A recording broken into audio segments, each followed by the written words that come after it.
আসসালামু আলাইকুম রহমতুল্লাহি ওবারাকাতু।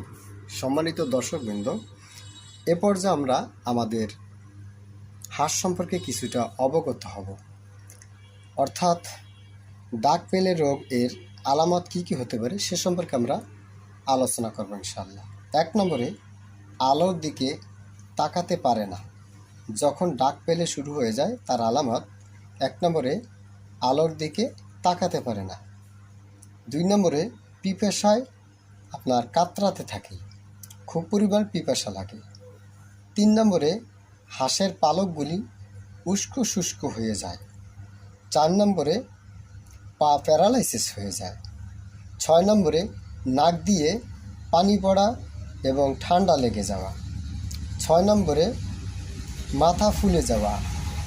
7 নম্বরে, পুরুষ হলে পুরুষত্ব বের হয়ে আপনার একদম নিস্তেজ হয়ে যাওয়া।